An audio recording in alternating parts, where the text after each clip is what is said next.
Heart disease is known as a silent killer because the symptoms often don't appear until it's too late. As KENS 5's Jeremy Baker reports, this is especially the case in the Hispanic population. About half of adults with hypertension don't even know they have it. That's why going to the doctor for regular checkups is important, even if you feel perfectly fine. A lot of places you're able to get checked at Walgreens, at HEB. You can go and check your own blood pressure, but we really want you to come in and see your primary care doctor. With the holidays quickly approaching, knowing what foods are good for you and bad is a must.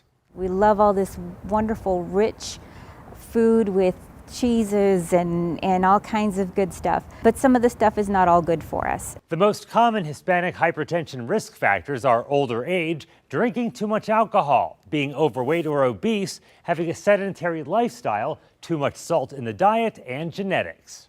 Sometimes I've seen patients who done all the right things, quit smoking, quit drinking alcohol, live a healthier lifestyle by exercising, keeping their weight down, but still will tend to have hypertension. The Office of Minority Health says in 2023 in the U.S., Hispanic adults were 50% less likely to have heart disease than non-Hispanic white adults. And when it comes to high blood pressure specifically, 50% of Hispanic men and a lower 37% of Hispanic women were likely to have hypertension. And the disease doesn't just affect adults.